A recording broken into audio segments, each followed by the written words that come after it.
Welcome, ladies and gentlemen, to the latest, greatest, most expansive episode of Game Rivals. I am one of your hosts, Maximilian X, and as always, I am joined by my lovely co-host, the soon-to-be owner of the PlayStation 5, Sean Templar. How's it going, Sean? It's good. I hope to be an owner of the PS5. I'm not sure yet. Pre-order chaos, but we'll probably dive into that in a bit. So, yeah, there's a lot to talk about. Like, I don't know what it is, but for some reason, the fall is still the fall of gaming.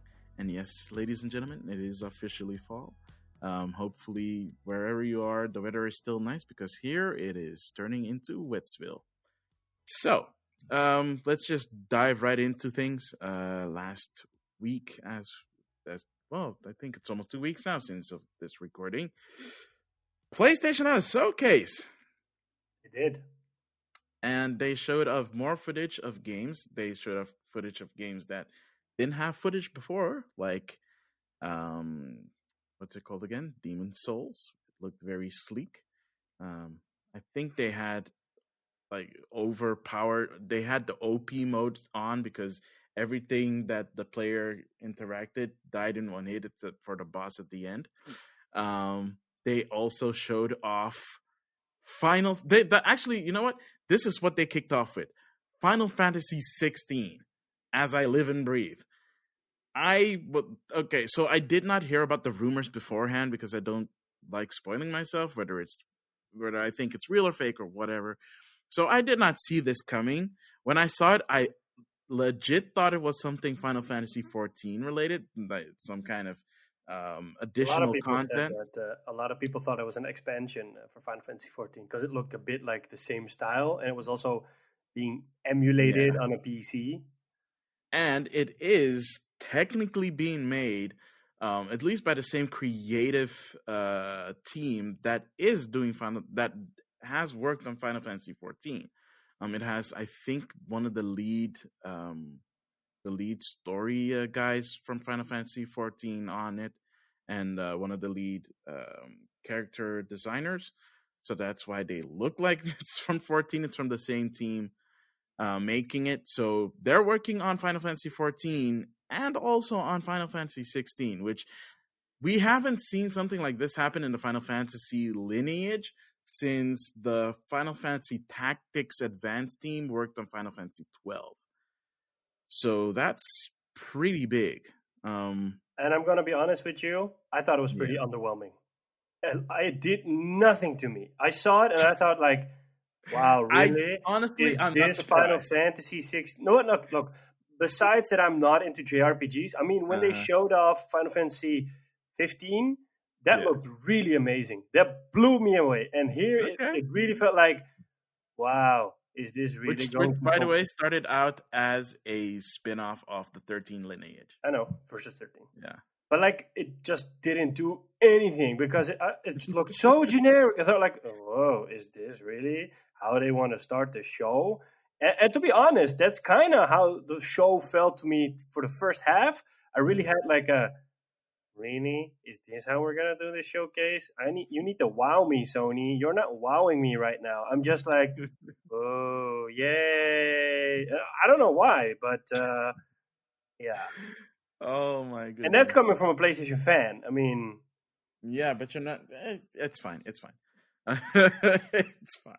I thought it looked interesting. The gameplay looked ridiculous because apparently they got a former Capcom employee who worked on the Devil May Cry series, mostly on the battle end of that spectrum. So that's why the battle looks like exactly. You just put a blonde ring on the dude and he looks like Dante, and he's just the only thing he misses is ebony and ivory while wielding the sword. So I mean, it looks cool for an action RPG, which I'm assuming it is because I don't think, even if it's using a battle system similar to 14's is actually pretty interesting for an MMO to begin with. It's actually pretty good. It kind of reminds me of the Xenoblade games, which it has a similar battle mechanic, but then again, you could also say that it reminds you of Final Fantasy 12, which I feel did not have that version of that battle mechanic was not that interesting. I mean, if you could do cool things with it, but yeah, I didn't really like it. But yeah, Final Fantasy 16, they showed off Miles Morales footage for the first time. And then, yeah, there's a whole bunch of stuff about that we can get into later. They showed off a whole bunch of games. They showed off, as I said, Demon Souls. They showed off a Harry Potter RPG, which I didn't even know that they were working on. I heard a rumor a couple of years ago that they were working on that there was work being done on an MMO. So I assumed this was the MMO, but then it turned out that this was what was being rumored, that it was not an MMO, but it was an RPG. It was like, oh, okay. Yeah, this one's being rumored for years. I mean, I've heard it plenty of times in the last few years. Yeah. I mean, growing up, Final Fantasy, Harry Potter was fun, but this also did not do anything for me. The game looks great. There's a lot of detail in it, but not Harry Potter itself, not the property, but the person who is responsible for the property kind of had some controversial things to say that people are not really gung-ho about. So a lot of gamers are kind of conflicted about this game because it actually looks pretty cool. For me, it didn't do that much either, but that's only because I'm kind of over the whole Harry Potter thing in general. Yeah, I wonder if this game is now coming out too late, because there's if there was a Fantastic Beasts, I think that's what the prequel kind of series is called. I think the spin-off. Yeah, if something like that was, if a movie like that released either now or is being released next year, I'd expect to be some kind of I wouldn't say hype, but expectation, because then it kind of aligns with it. But it's just strange that this just comes out of the blue, and I'm like, are people really waiting for this? I'm not even sure about that, because the second movie, around the time the second movie's release, is when the controversialness of the creator started to come out. So I don't know if people are excited to see the third movie of that franchise, because they said it was going to be a trilogy, I think. Okay. And well, I don't know, man. There's a lot of people at the same time kind of looking forward to it. At the same time, it's like this is timed really poorly for a lot of reasons. So yeah, I don't know. I think it'll have an audience regardless. The people that can separate the creator from its work, those are going to at least enjoy it, I think. I don't know what the gameplay is going to be like, if it's going to be interesting, but we'll see once we get closer to release of that game. No Ratchet and Clank this time around, though. Nope. No, we got another look at Call of Duty Black Ops Cold War. Yep. The single player, which was nice, and they also announced the alpha that happened the same weekend. Yep. And if you've been subscribed to Game Rivals on YouTube, you can check out Sean Templar's impressions of the alpha. They can indeed. Yeah. I had to put it in there, man. Otherwise, it's going to be at the end and people are... It almost feels like a selfless self-promotion. But yeah, check it out. It's good. Yeah, Sean has some really cool things to say about the alpha, which I actually kind of thought was, okay, that's interesting, because I'm not a Call of Duty player really, but I am always curious to hear people's opinions on how it differs from other ones. Yeah. To see if there's been quite a mix-up, and it seems like there have been some changes, and some changes that I actually am for. So yeah, go check it out. But they did show that off. The trailer, I mean, it's a Call of Duty trailer. It's it's the hype train. It's the popcorn. It's a popcorn trailer that gets you excited. That's what I always loved about the Call of Duty games. The single player is really good. Yeah. I still haven't finished Call of Duty Modern Warfare 2, but oh my god, it was. I mean, it was. It was I. It was I. It was not I. It was good. Oh my god! Seriously, you are one of the worst gamers ever that I know when it comes to completing stuff. Come on, you know me. I'm not a first person kind of guy. You say that about a lot of things. I mean, I almost had to chase you down to finish Horizon Zero Dawn. That was that. I did finish. The Last of Us on time. So Ooh, that's only because we were going to do the spoiler cast. Otherwise, you'd still be waiting for that. Oh well. yeah. Oh. They announced some other stuff. I mean, I don't. For some stuff, I don't understand. I mean, they showed Resident Evil Village again, or Resident Evil 8 basic trailer. Looks cool. I think Troy Baker's in it because I heard a voice that really sounded like him. No, it's probably him then. Yeah, they showed Deathloop, which I'm really looking forward to, made by Arcane. Mm-hmm. Which is coming. It was supposed to come out this year, but it got postponed to Q2 next year. Yep. And then they showed a game which I honestly don't understand. Devil May Cry 5 Special Edition. They're coming out with a remaster for the PS5. Why? Seriously? Oh, I could tell you why. I could tell you why. Because it's Japan. Because it's Japan, and that's just what they do. They re-release games if they have the opportunity to do so. The only reason why a game like, for example, Monster Hunter World did not get a Ultimate Edition like they normally do is because this got an international release, and because it was on more powerful systems that allows for a continuous online connection, they were essentially their hand was essentially forced, and they had to do it in a DLC format. Because otherwise, they would have released. If it was up to them, they would have just re-released Monster Hunter World again as Monster Hunter World Ultimate, because that's what they've always done. This is the first time that they've done it through DLC. So Okay. I honestly would not be surprised if Monster Hunter Rise, which we're going to talk about later, would not get a similar treatment because it's on the Switch. Yeah, I mean, But that's honestly the only reason why, because they can resell you the game with all the content in it for a cheaper price, but we'll get into that as well. Oof. yep. But Yeah, it yeah. looks pretty. I I mean, mean, it's Devil May Cry. I stopped playing Devil May Cry years ago. I think the last one I played was the demo on the PS3, like the first one that came out on PS3. I Mm, played a demo and I was like, oh, it looks pretty, but it's not my kind of game. that's Yeah. fair. Yeah, and then we got another look at Oddworld Soulstorm. Look, I Yeah, remember the game from day a one. little peek, a little peek. Yeah, and then some teaser for a horror game called Nights at Freddy Security Oh yeah, Breach. Yeah, yeah. yeah, it was a teaser. I mean, it's another Five Nights at Freddy's game. You know what you're getting yourself into. Yep. Yeah, we got Demon Souls, which, to be honest, I had Demon Souls on PS3. I'm never a fan of the Souls, Bloodborne, Neo kind of games because I just don't have the patience for it. But this looked so cool that I actually thought, like, if that game's ever in a sale, I might actually pick it up. Yeah. Yeah, you're not gonna pick it up for the price that they're selling it. Nope. We got for the Fortnite fans out there, we got a trailer showing Fortnite running on Unreal Engine 4, so they'll be available on launch with the PS5. Yep. Probably get ray tracing as well because the PC version now supports ray tracing, so I'm it'll be in assuming there. that would be the case. Yep. And It then would we be got weird if it didn't, though. the PS5 release. You mean? Yeah, that'd be Yeah. strange. Yeah, yeah. And then we got something interesting, which is called the PlayStation Plus collection. Oh boy. Do you want to get into this one? Because I it's think we not what should. people.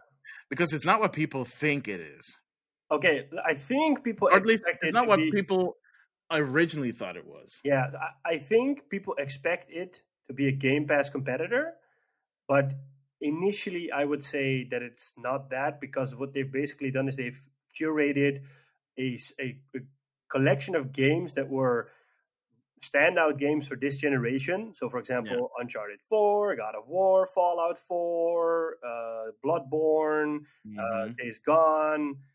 So, I mean, for so far I've seen it's an added benefit that's coming to the PS5, so you don't have to pay extra for it, which is nice.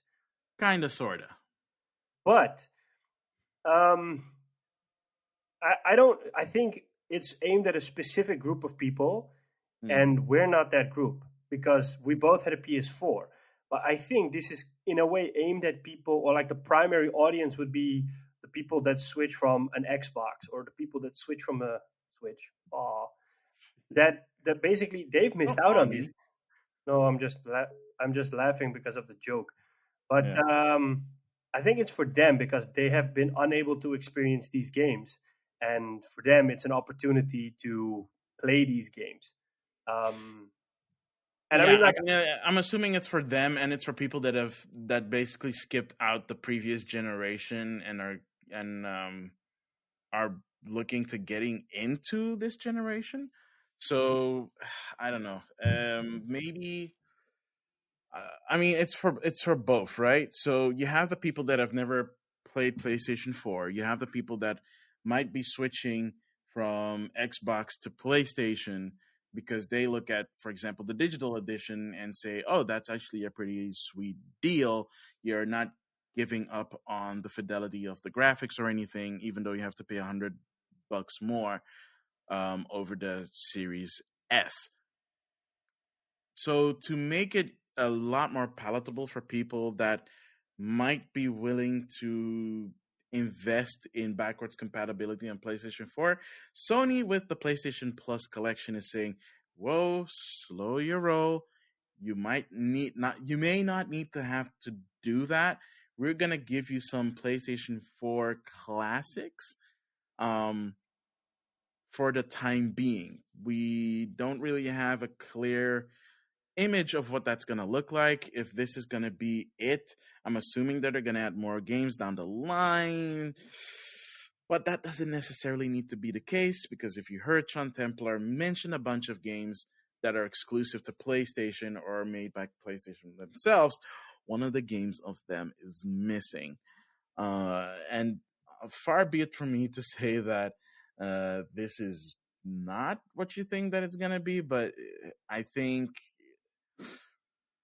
honestly, I guess we just have to wait until it comes out, the PlayStation 5, until we get a little bit into the launch and see how it goes, see what kind of games that are going to be releasing. So, PlayStation collection, PlayStation Plus collection looks really cool. They would be running at a higher frame rate. They're gonna take some advantage of the fact that it's running on a PlayStation 5. PlayStation Plus collection is not coming to PlayStation 4, so PlayStation 4 owners, I mean, if you're a PlayStation 4 owner, you probably either already played these games or own them. So it's not really an added value. The main question comes with this, because if they're doing that for PlayStation 5, does that mean that they're going to stop giving people the free games every month on PlayStation 5 and it's just going to be a PlayStation 4 thing? And expanding on that, are they going to stop doing that for PlayStation 4 eventually? Because they did for the PlayStation 3, but to be fair, they also did it for a pretty long time within the PlayStation 4's life cycle. And that was pretty neat. I think they are still doing the Sony PlayStation thing where they say that they're supporting a system for 10 years. Right now, the PlayStation 4 family of systems is what, 7 or 8 years old. So it 7 years, yeah, 2013. so it has 3 years on it. So I think they're gonna support PlayStation Plus games on PlayStation 4 for at least another 3 years before they say, you know what, it's been long enough. You probably own a PlayStation 5, and if you don't, we're gonna cut you off. So now you have to buy a PlayStation 5 to get Yeah, the game. I mean, it's not But strange. I mean, the resources are shifting right now as it is already. yeah, I was kind of but surprised about the Horizon and the Spider-Man thing. yeah, so coming to that, as I was just mentioning, you are missing some games from this. One of them is Spider-Man, Yep, which is not part of the PlayStation Plus collection, yep, but it is part of Miles Morales Ultimate Edition, yep. which is the only way you can play that version of Spider-Man remastered. If you have a PlayStation 4 disc, you can use backwards compatibility, but it's not going to look as pretty as the one that comes with Miles Morales Ultimate Edition. Yeah, I mean, like, I'm gonna be honest, and this has been a conversation or discussion we've been actively having, and I'm a bit fed up about it because it. I mean, people are making a big issue out of it, and I understand that you want to be able to pop in your disc and get the PS5 version for free, but you don't want to pay for it. I mean, I get that. Smart delivery. Smart delivery. No, It I is. will no Yes. get Yes. out of here with this. With that, I'm almost going to swear, and then we're going to get issues with this. Smart delivery is nothing more than a stupid marketing trick. Because basically, what they're saying is Mhm. all games are coming out on Xbox One, all games are coming out on PC, and all games are coming out on Series S and X. If I have an Xbox One right now and I play the games for the next 2 years and I switch to an Xbox S or an X, I'm not going to play games from 2 years ago. So what use is smart delivery for me? I'm not going to say, oh, let me play Halo Infinite on Series X now. I've been playing the game on One for 2 years now. So why let me switch to the Series X? You're not going to do that because you're going to buy the true games that are made for the S or the X. So it's just this simple marketing thing in which they say, oh, look, we're doing it. And people are falling for it. This coming from the guy who was floored by the fact that when he saw 4K on his PlayStation 4 Pro, Yeah. and on his PC when he revisited games that he played before. I understand. Seriously, it's the same thing. but It's the same thing. That's the difference.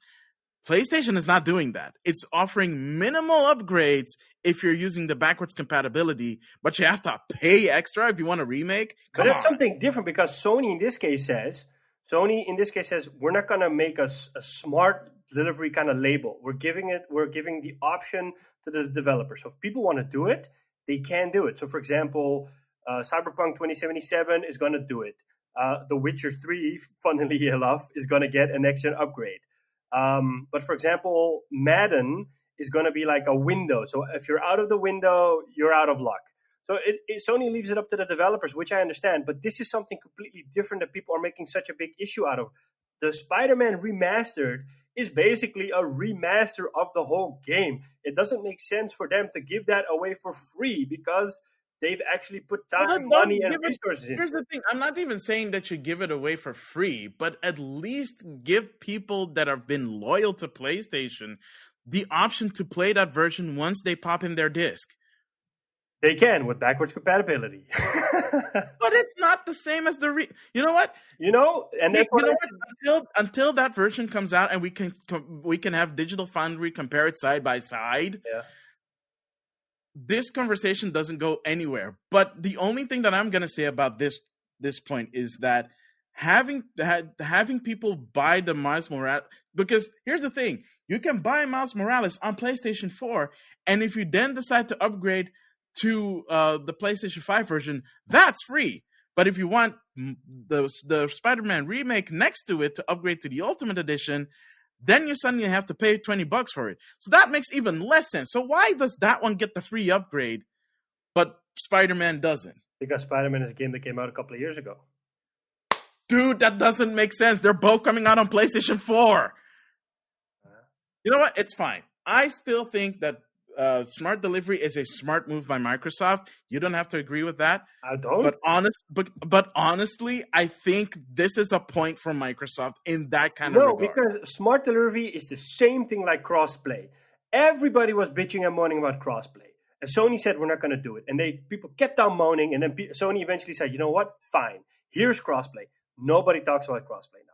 And in fact, because people are using crossplay. No, I'm playing Call of Duty on the PlayStation 1. We either turn it off, and if we have it turned on, we rarely get matched with someone else because basically no one's using it.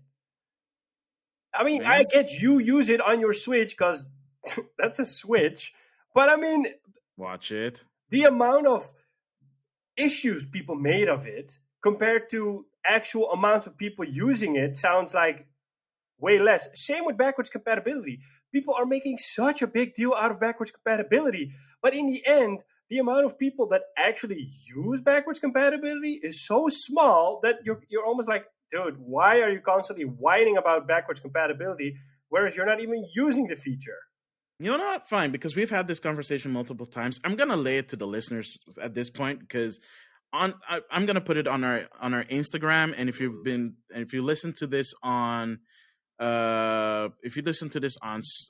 Spotify or whatever, if you're listening to this right now, if you're seeing this on YouTube,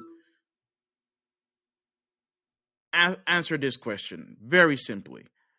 do you think, or not do you think, but do you use crossplay? And if so, is it something that you enjoy doing or not? Same goes for backwards compatibility. I'm going to ask that question as well, especially towards the Xbox crowd because they've been getting the Xbox 360 and original Xbox backwards compatibility for some time now. Do you still use it? Do you explore it? We want to know because otherwise it's just our own experiences versus what you guys are experiencing. Let me just put it maybe differently. Does it add value to you knowing that it is there? I mean, will you switch to an Xbox because there's smart delivery and backwards compatibility, or are you like, man, I don't care?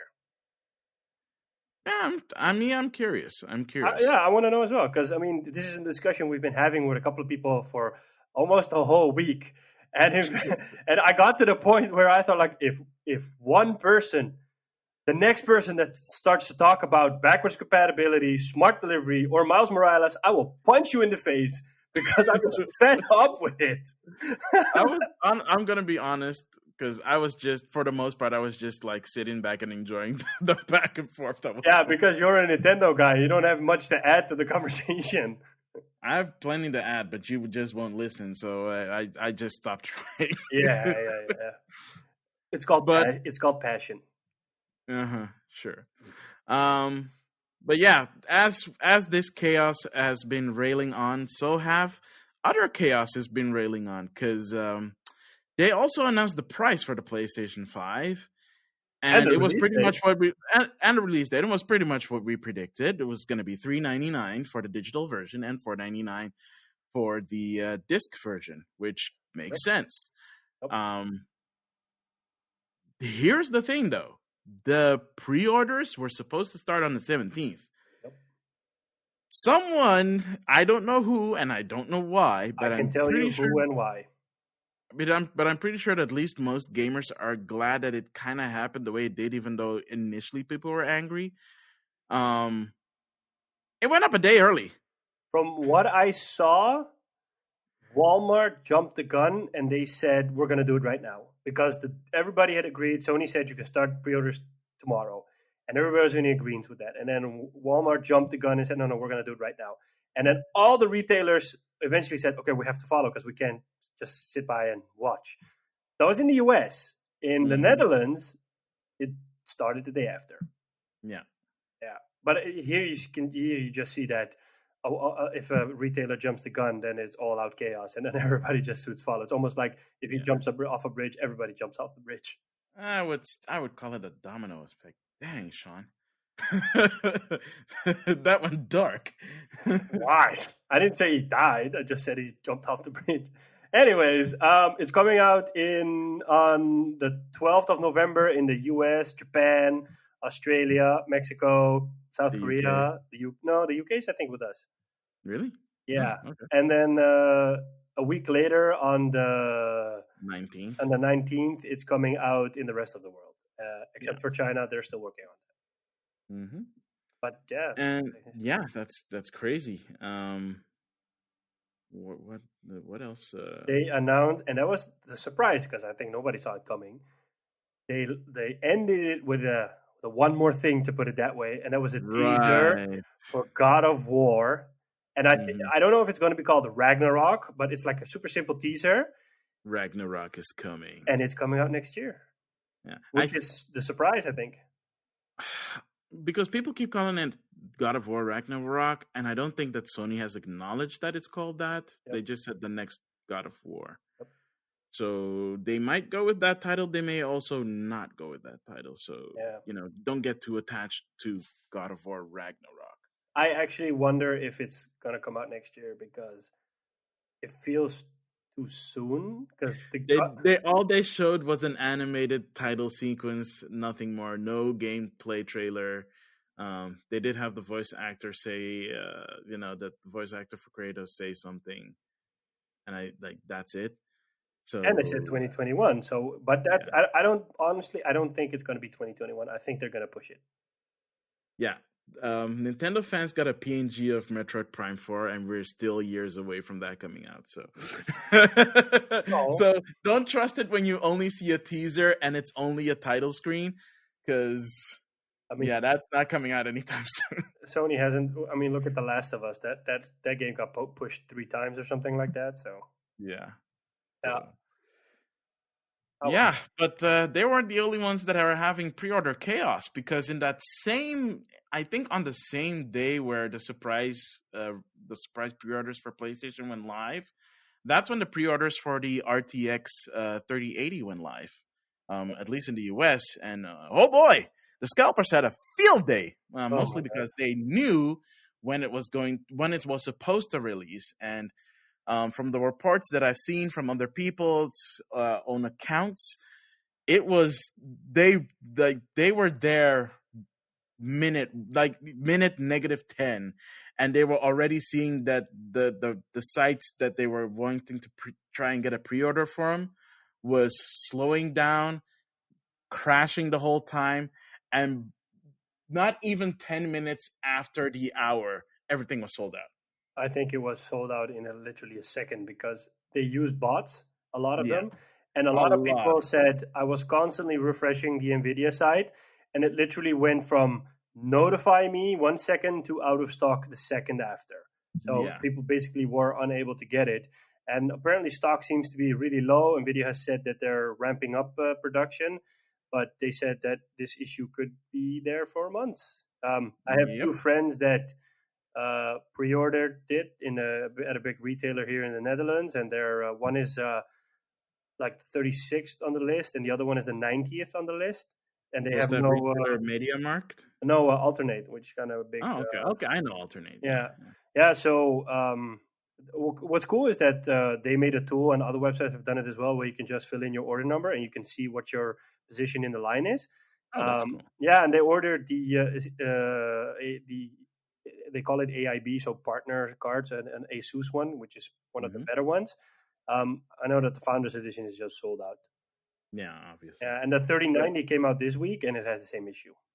Yeah, but honestly, the worst part is that the scalpers were bragging about it online on Twitter too, and they were referencing the tool that they were using For Switch. Because apparently they have a Twitter account as well, and they tried to bribe a YouTuber, because a YouTuber was that was essentially calling them out. And then they were like, "Oh, well, it's not really that. But if you're having problems getting one, we can help you get one, and your viewers too." It's like, okay, Wow, that's clearly a bribe. That's shady.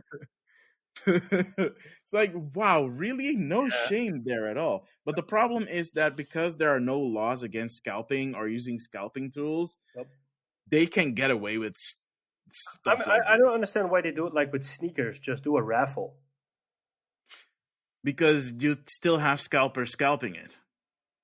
Because the scalpers right now are selling their pre-orders for the RTX 3080 for thousands of dollars. I know, but like now, the reason they were able to scalp is because they used bots. Because one guy said, I used a bot and I was able to get 48 cards. I mean, yeah, if you that's do like a raffle, you probably, I don't know if there's a bot for raffles, but I mean, there probably is. I don't know, but like I would say that if you use a raffle, you minimize the chance, or you lower the possibility of it happening, so more people are able to get a card, or just don't bring it out. Say like, okay, you know what? This is the card. This is the price. We're gonna launch in a month, or we're gonna launch in 2 months, because they kind of try to pull like a tech giant launch with saying like, hey, this is the card, and it's coming out next week. And like some tech giants can do that, but someone like Nvidia can't. Yeah, but that doesn't matter. Here's what really mattered: the retailers and Nvidia themselves basically have to up their web shop game, because it's all trash. Oh, I know. It's 2020, and scalpers can do this stuff. It's trash. But from what I've seen is that every time there's like a big graphics card release in which there's a huge performance boost, stocks are crappy. And every time it's like an evolutionary jump, stock is plenty, So this is something that has happened for years, apparently. Well, that makes sense, because by that time they've refined the production methods for it, so they can make them plenty and faster. Yeah, I mean, based on what I've heard, like Nvidia has just only recently started production. So like with Exactly. some companies, I mean, Sony, for example, and Microsoft as well, they said, okay, we're coming out in November, and they started mass production like last month, I believe. Yeah. So they're like Oh wow, churning that's out really units. That's cool. like that. I mean, do something like that. Say like, okay, we're going to come out in a month, so that way at least you have a little bit more supply than saying we're going to come out next week, and then people get angry. And now there's also something going around that some RTX cards are having issues with shutdowns or black screens or intermittent shutdowns or whatnot. And apparently, it's got something to do with the quality of the transistors or the things they've used on the boards. So, Oh like for no. example, some partners cheaped out on certain components, Of and course that's they did. causing the cards to shut off or give issues. When you get above the 2 gigahertz mark for the performance, um, the cards start to act funny. And some companies like Asus hasn't done that. They've gone all out and they've just put in the money. That's why they can charge a premium, because you have a reliable card. There are Yeah. other partners that have just cheaped out on components, and the internet's starting to flood with that. And some are speculating that they'll just underclock the cards by bringing out an update, so you won't really get what you're paying for in a way, because it will impact your performance. Some are saying like, yeah, some will just remanufacture the cards, and then maybe through a warranty or whatever you can swap them out. But that's like an extra thing on top of, oh, you can't Yeah, get one, and if you get one, but in those kind of instances, you can't really blame Nvidia on that one. It's just the manufacturers, that the third party manufacturers that use the chips. the funny thing is there's a lot of speculation that Nvidia is to blame, because they're Oh, okay. so hush hush and so secret around the whole card that, for example, the partners didn't even get the drivers like up to the last moment, but then Oh, the production had already started, so they can only do like simple things like, does the card turn on and what kind of degrees does the card reach if we put it under load. But there's no performance testing it for them, because it's all so secret. So, and nobody's talking about it. So they're speculating that Nvidia has said to everybody, like, this is something we're not going to address, and you're not allowed to talk about it. And if you do, then you've got big problems with us. So it only started to surface this week because a pretty big site in Germany, I think, Igor's Lab, did some technical research around it and found out some things. And now it's starting to become this issue. So I'm like, wow, okay, I didn't expect that to happen. And at the other side, AMD is going to launch their new graphics cards at the end of next month, and they're gloating about the fact that they might actually have enough supply for people when it comes out. I would not say that, considering that, you know what, it's fine if they have enough, but it'll never be enough because scalpers are jerks. Yeah, I don't And know. Like, depending on the if the card's at not least interesting, they should get some, I don't know, jail time or something. don't go past start. You don't get 200s. Go straight to jail. Exactly, Monopoly style. Yeah. Even Microsoft had some Xbox pre-order. Wow, theirs was pretty unique, but also pretty uniquely because of the way that they've been marketing these systems. Okay, where do we begin? So, at least with Microsoft, they were saying that they were going to be careful. They would actually penalize retailers if they started early. Exactly. So it launched when the pre-orders launched when they were supposed to. People got the pre-orders, but it went by really quickly. The best way to get it was through Microsoft's own store, because there, at least what they did there was set up a interval system where it will say that it's sold out, but then through I think minutes or hours later, you'd suddenly see the pre-orders pop up again, and then you'd be able to pre-order. And they have this like waiting. No, not before what? Before was this PlayStation? Before or after the site crashed? Because Microsoft literally... Oh, no, that was after the site crashed. The site literally crashed. I think, from what I heard, it was as soon as pre-orders were live, the site crashed because they couldn't handle the traffic. Yeah, now this was, I think it was set up, but because of the volume, the site crashed regardless. Yeah. But this is more about setting the orders, because what it does is it doesn't tell you that it does that, but this is people's speculation on this, is that once you once you're able to get into the store, put it in your cart, and then try and order it, it takes a really, really long time for it to go through. And I think what happens in that time, while the indicator is spinning, is that it puts you in a virtual queue, but it doesn't tell you that. It just says don't refresh, which it shouldn't. But apparently, some people had problems where the website refreshed on its own, Whoops. so it kicked them out of the Oh my line. They god. had to, and they had to wait again. Um, but yeah, so you just had to wait until it finally processed your order. But some people, because we have already said that the naming convention is not very handy, I was afraid that was gonna accidentally happen. accidentally pre-ordered no less, pre-ordered Xbox One X Yep. instead of the Series And the X. funny thing is that thing is not being manufactured anymore. Exactly. So how did that even happen? I think lasting stock. I guess. To be honest, I don't think that the Series X sold the One X sold so well.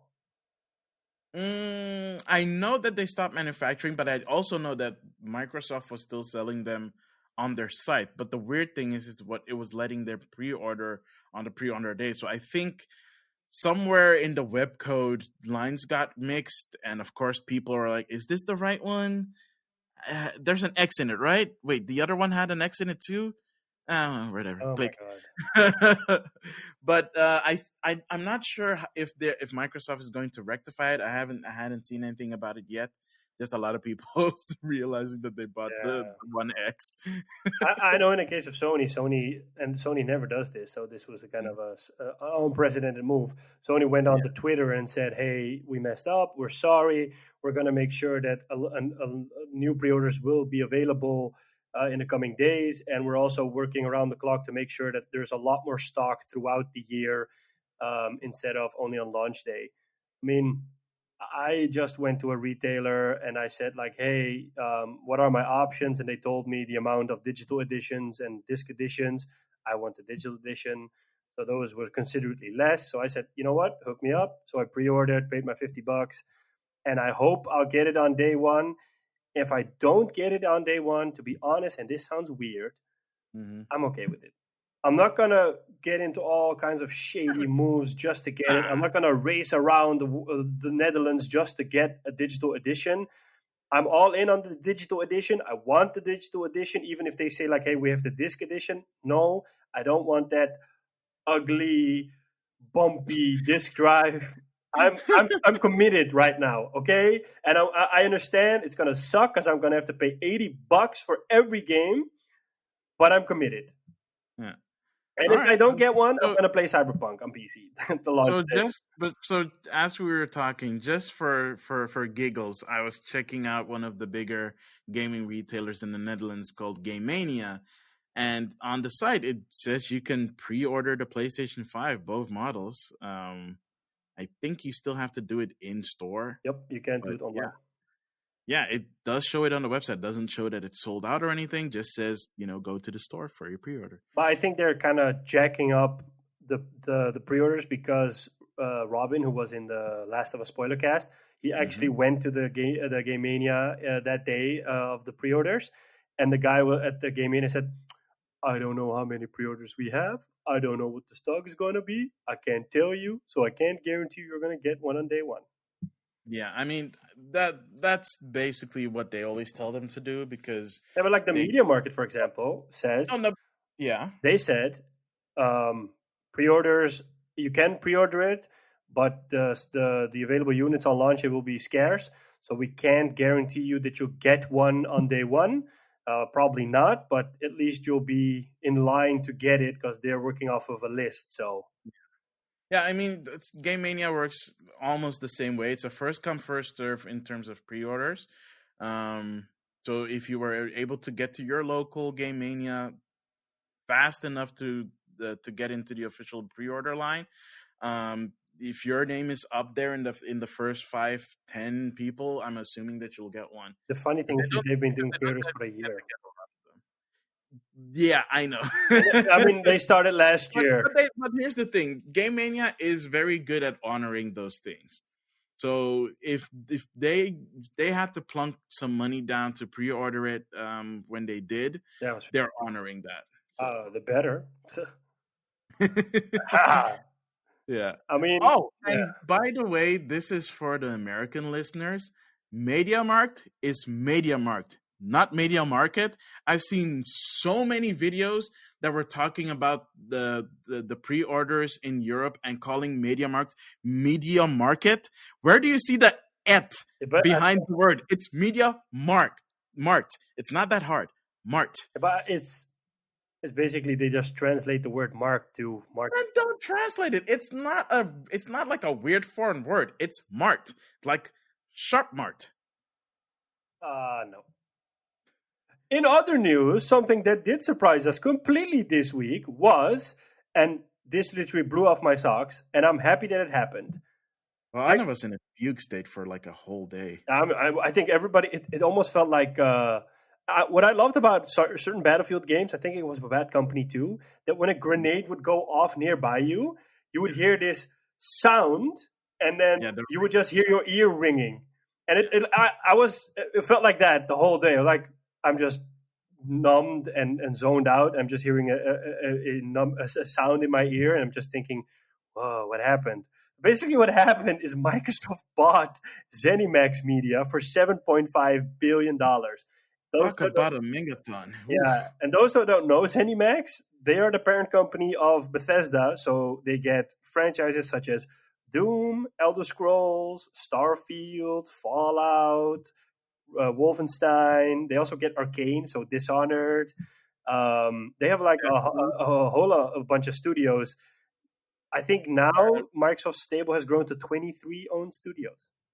Mm-hmm. And you'd think they'd be happy with that. They've said they're going to continue acquisitions. The day this dropped, because it dropped on a Monday of all days, the day before the pre-orders went live. Yep. And the whole day, even to myself, the only thing that I could muster up as soon as my thoughts even drifted towards what had happened was, what a baller move. Yep. And it's still, oh my goodness, what a baller. I'm thinking about it now. I'm just thinking, what a baller move. Yep. They spent $7.9 billion. $7.5 billion. It might as well have been $8 billion. Good grief. They have that much money lying around. That apparently to them is, I found some extra change in the couch. Yeah. Let me buy a whole empire of game studios. Because that's essentially what it is. Yeah. Wow. A friend of mine mentioned, he said like, well, shit, Microsoft basically owns all the big Western RPGs now. And I thought like, whoa, that's so true. I didn't even think about that. Yeah. I mean, like, the only one outside of like the stuff that comes from Warner Brothers or Dragon Age or something like that, like all major Western RPGs are now under Microsoft's banner. Mm-hmm. Yeah, and they've said Prey like is also a part of it, by the way. So which means if there's a Prey fanboy in Microsoft Studios, we might see a revival of that one as well, because the last game was not really received that well. But the funny thing is, it was a really good game. It just didn't sell. Yeah, it wasn't a bad game from what I heard, but still. Yeah. I think it took too long for it to come out. I don't know. I saw an episode around it on NoClip around some of the iconic levels. Pretty cool done. It underperformed, but it was just generally a good game. But yeah, you get that often. I mean, Dishonored was also a good game, and it also underperformed. Yeah, it's just a baller move. Yeah, I mean, the funny thing is, everybody's speculating about, okay, but Sony now going to do acquisitions because the ball's in their court. And I'm like, yes and no. I mean, if Sony is going to do acquisitions, they won't do this kind of, because they simply don't have the cash for it, but they'll do more strategic ones. Like everybody's saying, Sony should buy From Software, or Sony should buy Bluepoint. Bluepoint would be a good one, because Bluepoint makes really good remasters. Yeah, but have you seen? I don't remember anything original from Bluepoint. But to be honest, if you have a studio that is so skilled and remasters, you can just churn out remasters a whole generation, and people will just buy it for the sentiment or for the part of nostalgia. I mean, and to be honest, I We think skipped a part of the Sony news, didn't we? I just realized, which is which is the price of the video games. well, I briefly mentioned it, but that's something that I mean, I've Because if you're saying that they should buy Bluepoint and just churn out remasters, the Demon Souls is coming out as a remaster on PlayStation 5, Yep. or at least here in Europe for €80, which is Yeah. nuts. but I don't think. Let me put it this way. $70 in the States, but Yeah. that's still a lot of money. I mean, I and this has been a discussion that's been going on for a long while in the industry this year. Is that our game's going to go to the $70 price point, and eventually they Oh, did. I don't mind that No. for new games. Yeah. But if you're gonna tell me that you're gonna charge remasters the same cost, But basically, they're charging. but in the previous generation they didn't do that, because for the previous generations, whenever they did a remaster or a remake or whatever, it was either if it was a remake, then fine, that tends to be $60, whatever. But if it was a remaster, that was 40, 30 if you were lucky, but mostly 40. Yeah. That is not the new price anymore. The new price is either 60 or $70, and in Europe it's either 60 or €80, which is I don't know what the translation is there for Europe, why it's that much higher. I think it has to do with the difference in currency, because if they make a game $70, it will automatically be 60 here because of the currency difference. Yeah. But I mean, like, what I don't understand is why Sony. I mean, here a game is €60, so why don't, and that's MSRP. So why don't they say, okay, MSRP is going to be €70? I mean, normally they just translate the dollar. I mean, the PlayStation 5 is $4.99 in dollars, $4.99 in euros. So like they're not doing anything there, because it's basically cheaper if you buy it here because of the currency difference. So I don't understand that. Why aren't they saying, okay, MSRP is going to be €70? No, they're adding €20 on top of it right now, whereas in the States it's only $10 that's going up, and that's just the thing. Because now, what I'm going to what I'm going to do this next generation is I'm only going to buy the Sony exclusives on the PS5, and then I'm either going to play the rest on my PC, or I'm going to wait for a sale, or if it's really a good, compelling game that justifies it for spending $80 on it, I'll do it. Whereas with this generation, I just bought whatever I wanted to buy because I was this high roller going in saying, I want that one, give me that. No, but like 60 is a little bit different compared to 80. And people will say, yeah, but you're causing this for yourself because you're going all digital. And if you go the disc route, yeah, you'll maybe be able to buy games for 70.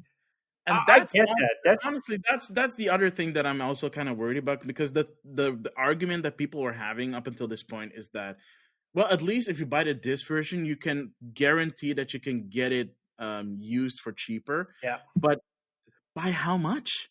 Because even now, if you buy a game, especially a hot anticipated game used, at best it's $10 cheaper. At worst, it's a game that didn't sell well, so they throw it in the budget bin for $25. Yeah, like Death Stranding, for example. I bought Death Stranding, I think, a month or maybe 2 months after it came out. It came out in November, and I think I bought it in December. I was able to buy it secondhand for $30 because I think the guy that bought the game didn't really like it, but that was my luck. I mean, everywhere else it was 40, 50 secondhand. And I know that I'm missing out on this, and I know people will laugh at me.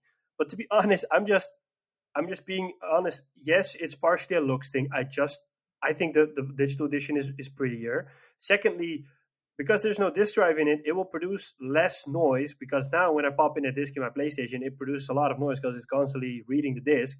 It's also going to use a little bit less power. And to be honest, next gen, which isn't even a word, I think. But so like the PS6 and the Xbox XX, Series X, or whatever they're going to call it, they probably will go all digital, because I think this is the last generation that we're going to get disc-based games, and after this, it will be all digital. If you look at PC gaming is almost all digital. If a company does a digital or a disc release, they make something out of it, like that it's worth the money because they throw in all sorts of cool stuff. But basically, everybody just buys stuff through Steam and the Epic Game Store, and consoles aren't there yet. But in the next 15 years, when the next generation comes up, I think we're going to get there. Yeah. I'm curious to see how that's going to go. But we still have a couple of years, so whatever the future may bring, it'll bring it. Yeah. There is one thing that I want to mention real quick before we move on to the next topic, because it's not mentioned here, and it was something that honestly flew under my radar, and I think most people's radar, is that Facebook announced that they are not going to produce the wire-based Oculuses anymore. So the Rift S is the last one that they're doing, and once they go through the production sales of that one, that's it. It's being discontinued. So it's all wireless now. It's all wireless now, and they did that through introducing the new Quest 2. Okay. Which sounds cool on paper, but you need a Facebook account. But they cut so many corners from the 2 that it almost seems like not worth it. Plus, the 2 is gonna be the first one that's gonna require people to use a Facebook account on their Oculus.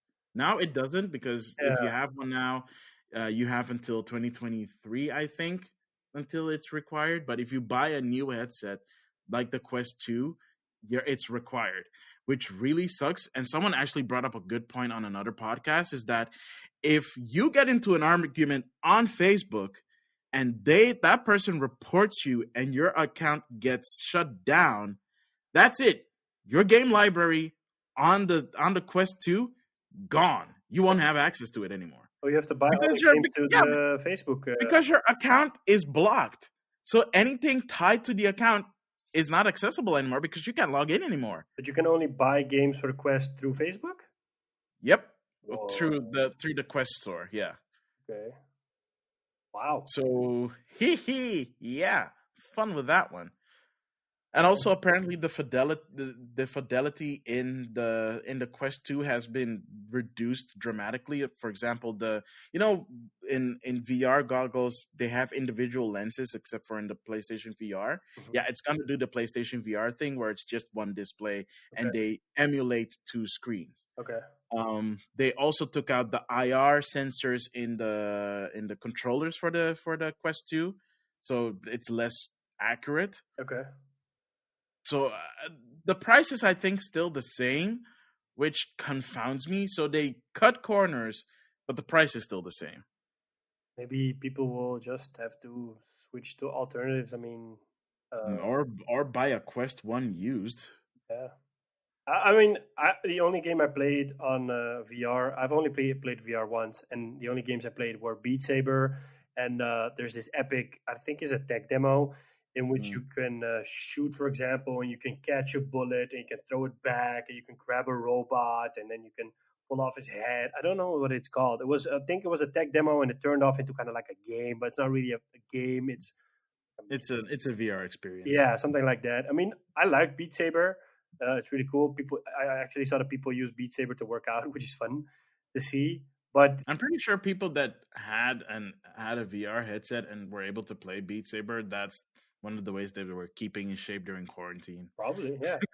I mean, like Sony's committed to PSVR. I mean, they're bringing out, and I've only found out recently, but you need a dongle to connect your PSVR to your PS5, and the dongle will be free, probably, as they said. Oh, really? Yeah, that's what I heard. I don't know. That's at least something. Yeah, and then they're also working on PSVR 2. And I mean, it's funny, but the PSVR is the best-selling VR headset. Nobody expected that.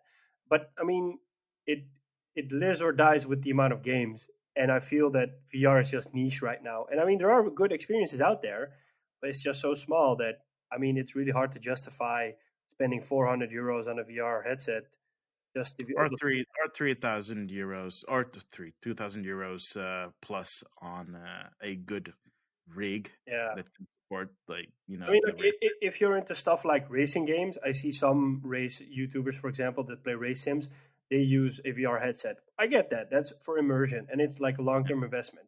And I know that Flight Sim is also, I think, going to get a VR support. I mean, for those games, it makes sense. It makes But sense. otherwise, I'm like, I mean, I haven't really had the The reason to buy urge. it. Yeah. Yeah. Yeah. Speaking of the urge, TGS is live as of this recording, but not a lot of interesting things have come out about that.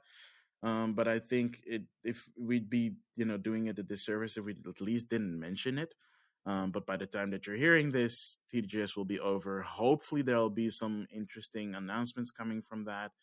The most that I've seen is some, extra gameplay footage for PSO 2 New Genesis, which they should have just called new PSO 3. But I think I know why. It's because PSO 2 only came out recently in the West, and I feel that they didn't want to leave uh new Western fans that have been waiting for this game for so long out in the blue.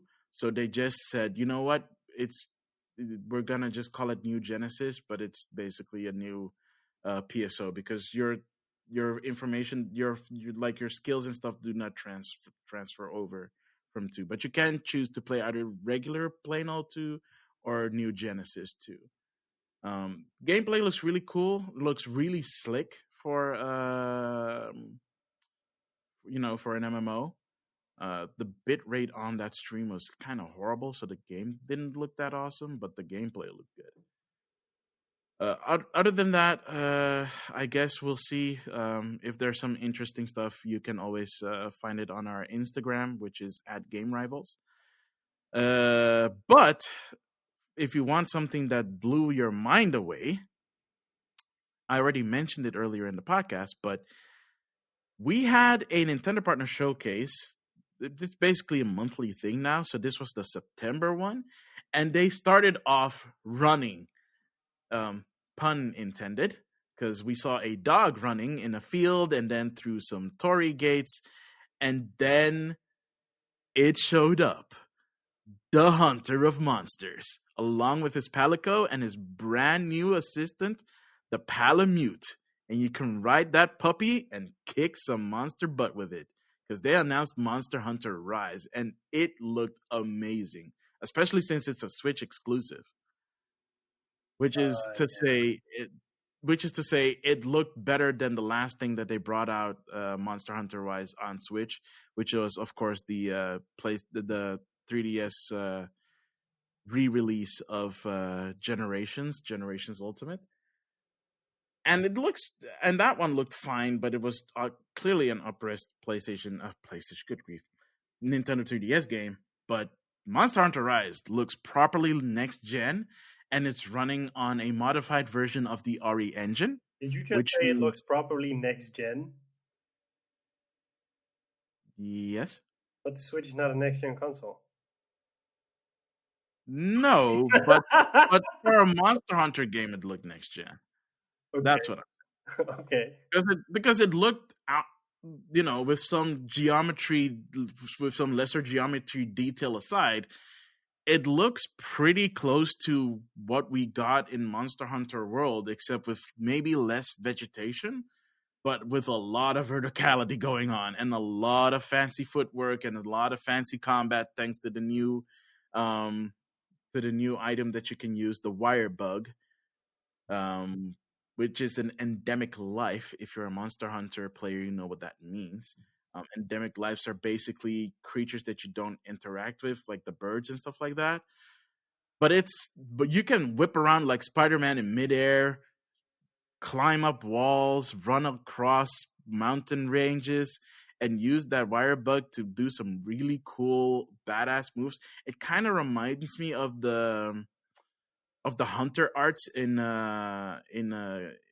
Generations Ultimate, where you could choose a specific play style, and one of them was the aerial arts, which allowed you to be way more nimble in the air. And this basically does that, but on like a major scale.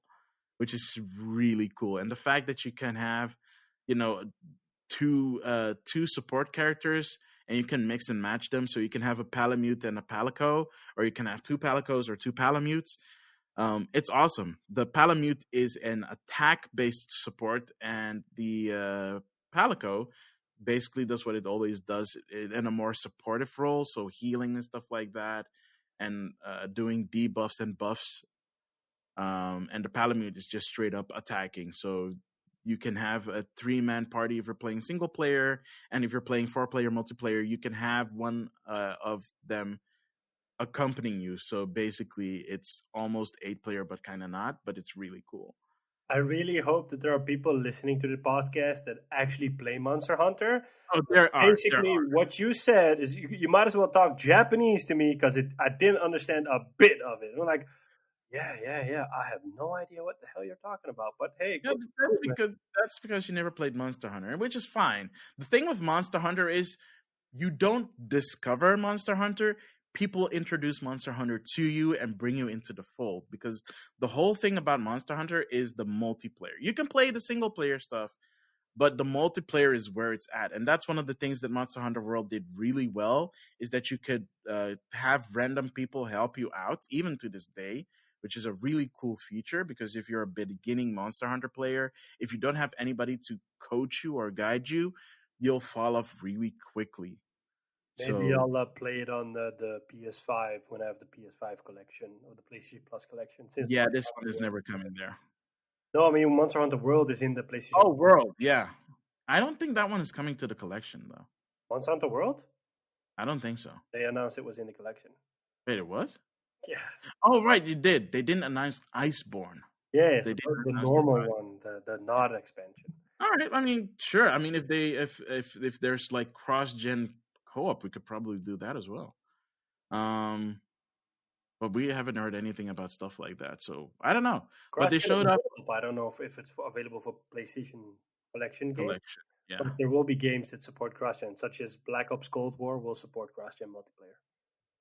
I guess time will tell. But that was not the only thing that they showed during the partner showcase. They showed off another Monster Hunter game called Monster Hunter Stories 2, which is their RPG spin-off, which is kind of funny because that one was aimed at kids and it came out for the 3DS. Apparently, it did surprisingly well in the West, because that's why we're seeing a Western release of this game. I'm not surprised that it's coming out at all. I'm more surprised that we're getting another Western release of Monster Hunter Stories. There's also going to be some connected play things going on between Monster Hunter Rise and Stories 2, but they haven't said a lot about it. They did give us a release date for Monster Hunter Rise, which is March 26th. I'm actually surprised they gave us a date. It's a little over 6 months from now, which is cool. Other than that, they showed off a bunch of other stuff. They showed Rune Factory 5, which looked really pretty. It's the what's it called again? Harvest Moon RPG, where you can fight monsters, but also tend to your farm and get married and stuff like that. They showed off a whole bunch of other stuff, but honestly, Monster Hunter Rise was the thing that caught everybody off guard, because no one was expecting a new Monster Hunter. There were rumors going around, but the rumors seemed almost unreal and kind of flaky. So that's a thing. If you want to know more about that, there's probably a video that recaps that way better than I can right now. Plus, the news segment is getting a little bit long, so we're going to round it out with the last thing. Let me just mention one thing. Yeah. You were getting completely crazy. You were going crazy over the fact that everybody's talking about the Switch Pro. But Nintendo actually, in an investor thingy last week, mentioned that they're working on a new console. Yeah, so the reason I'm not bringing that up right now is because, one, I hate the Switch Pro rumors, because they have been driving me insane for the past 3 years. Because you're going to have to buy a Switch Pro. No, not because of that, but because people have been saying that it's coming sooner, and 3 years later, and it's not even there. The only thing that they've said is that they're working on a next-gen system that's going to be even more about the integration of systems. But considering that the 3DS is now officially gone. Rest in peace, 3DS. You have given me many, many great years of on the road gaming for a brief period of time. That was the only thing that I was playing, even though I had a PlayStation 4. Um, yeah, I was playing pretty much 3DS all the time, even if I was at home or going to work. So um, now that they don't have a dedicated handheld, they have the hybrid system thing going on. It seems logical that they would make a next gen Switch. What it's going to be, I don't know. The rumors also say that developers have been told or asked by Nintendo to make their games 4K ready. That doesn't mean that the games are going to be 4K. It just means that at the very least, 4K upscaling might be a thing for their next gen system, which is great. I just hope that they also make better Joy-Cons. Good grief. Oh man, just make better Joy-Cons, and if you're doing 4K upscaling, that's great. That means that we're gonna get Unreal Engine 5 games as well on that next gen system, which means Nintendo fans don't have to worry about not getting the big tentpole releases, except for the ones from Bethesda because it's owned by Microsoft. Yeah. Although, to be fair, Microsoft has been very generous to Nintendo fans as of late, because at the end of the showcase, I do want to mention this one. At the end of the showcase, they shadow dropped Ori and the Will of the Wisp on Switch. And they also announced a collector's edition coming to Switch as well, which I think the collector's edition is also coming to Microsoft and PC, which comes with both games, Ori and the Blind Forest and Will of the Wisps, as well as some cool artwork stuff and cool collectibles. The box itself looks really gorgeous, by the way.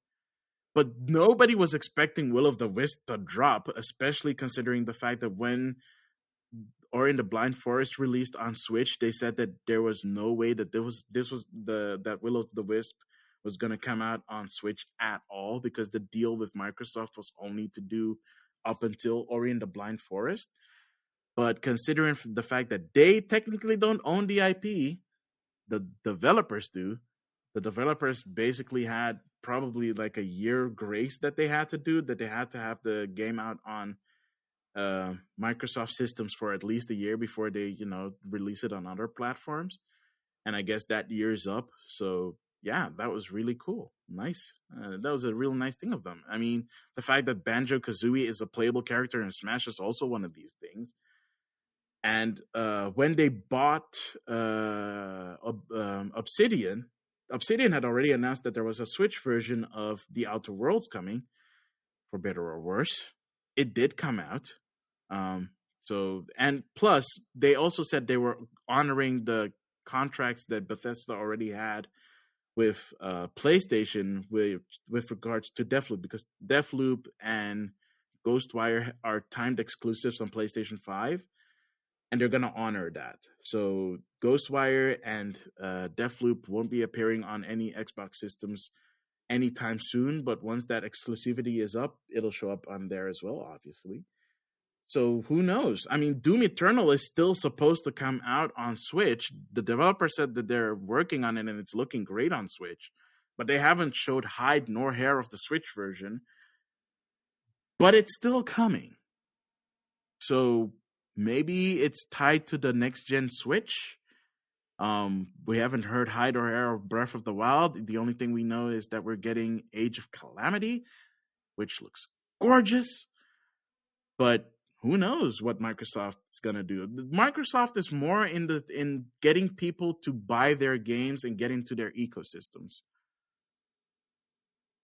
So yeah, I mean, it goes both ways. I mean, Microsoft can say, because a lot of people are speculating that either Starfield or Elder Scrolls will become an Xbox exclusive, but at the other side, it could be like, no, we're just going to put those games out on PlayStation, and we're going to show everybody a Microsoft Game Studios logo on their PlayStation when they boot up the game, and they'll know, like, hey, we made this happen. And I mean, at the end of the day, with all the fancy talk, with all the marketing, with all the goodwill, blah, blah, it's all about money. And Microsoft wants and has a lot of money.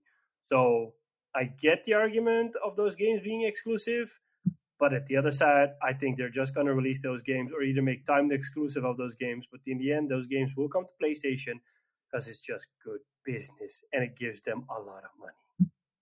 Mm-hmm. That's true. Do you want to tackle the last thing before we head into what we've been playing? Yeah, so this week Amazon announced a gaming service. There were rumors a long while that Amazon was going to come up with something. It's called Amazon Luna. It's initially launching in the US and will come to the rest of the world later. They're going to use channels. So, for example, now there's and we The can't Ubisoft channel. we can't confirm, or let me just say, like, we don't know for sure because Stadia initially was going to be like this, and it did, or we thought it was Oh going to no, be they like this. confirmed there's official artwork of the Ubisoft channel coming to. No, I mean, like, so basically, the way they're pitching it is it's the Netflix of games. So Yeah. there's just This a is beta. actually what they're pitching is actually the Netflix. So you're just paying a subscription, and then you get access to, I think, it's almost 100 games that they have. There's a variety of games, but is games you can just play. You don't have to separately buy the game. And then third parties will be able to add channels, which will add on top of your subscription. So, for example, Ubisoft is going to come up with Uplay Plus, I think, and then you'll just be able to tack that on as a extra part of your subscription. So you just pay for it and then play it. Sounds nice. They're also releasing a controller which looks a lot like the Switch Pro controller. A lot like Switch Pro controller. Yeah. Like, as in, if it was a little bit more off, I almost feel like Nintendo might be able to sue them for patent infringement, but I don't know. And apparently, it's also Alexa enabled, kind of like how the Stadia controller is Google Assistant enabled. Yep. Well, not yet. And I think it uses the same kind of way that the controller connects with the data center directly. It's through Wi-Fi. Yeah. And you can also use your existing Xbox or PlayStation or PC peripherals on it. So, and then the catch is that it's coming to certain mobile platforms, including iOS, and it will be working in the browser. So a lot of people are like trying to figure out how that's working because that would open the door for other services such as Stadia and xCloud and. Well, there was a little bit of breaking news that I don't know if you caught it before we went into the recordings. Is that Microsoft is going to be releasing an iOS app which allows people to do remote play from their Xbox. Yep. And it works over 4G, so you can also do it outside of your house. Yeah, which is nice because I'm pretty sure that the remote play on PlayStation's app does not do that. I think you have to do it over Wi-Fi. Yeah, which is kind of disappointing. I mean, I understand for stability and speed. Maybe a future update, but yeah. Yeah, if remote play will even exist on the next gen consoles. Well, at least we know that it's gonna exist for Xbox. Yeah. Oh well, that's basically it. We almost did a whole episode on the news, so yeah. Yeah, so stick around, and we'll be right back with a little bit of what we've been playing.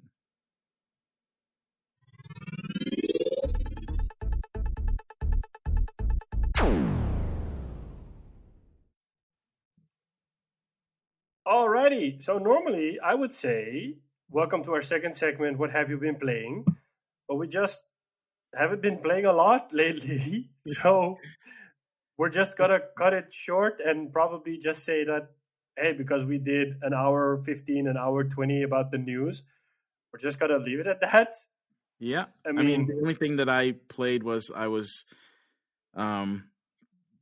Age of Calamity is coming out, so I was feeling nostalgic for Breath of the Wild. So I've been playing that, just messing around in the world and just exploring and riding around on my horse and just climbing stuff and failing at killing basic enemies because it's been like a year since I played that. Oh no! But aside from that, nothing really except for Spellbreak. But I already talked about Spellbreak and nothing's changed there. Now, I mean, as I just said, I was about to play God of War, but I can play that on the PS5 with the PlayStation Plus collection, and I wanted to play Spider-Man for a while now. But then I thought, you know what? If I buy the Miles Morales Ultimate Edition, I can play Spider-Man there as well. I did dabble into Rocket League again because Oh, I as did of as last well. week, it went free to play. I played Rocket League last week. It wasn't a lot, but I played it like for a couple of matches. It was my first time Yes. ever. Oh, really? Wait, Yeah. did you get the free version? No, I had the PS Plus version. Like I think Ah, so that when it means came that you out. got grandfathered in, didn't you? Did you also get like a whole bunch of stuff? I think so. I had like a lot of cars I could pick from, and like I could Yeah, customize my cars and stuff. because Rocket League before this was, of course, a paid game that you Yeah. had to pay $20 for, and I did on Switch. And when they switched over for one, there When they was switched over. apparently they are working with Epic now, and that's why it's free to play because it's working on Epic's Yep. services. And when it went live, nobody could play. And it was Why? during a tournament, so people were pissed online. Oh man. But when it was finally online, I got like a ton of stuff, ton of free stuff because I'm a legacy Mm, player. I think anybody that owned the paid version, so you probably also got like a ton of legacy stuff. probably. But the extra thing for Nintendo fans, of course, if you bought it when it came out first, you have the Luigi car and the Samus car. So those are really cool because they have unique stuff, and they look really cool. And I don't know what it is, but I was actually pretty decent in one match. I actually was the hat trick maker, Oh, nice.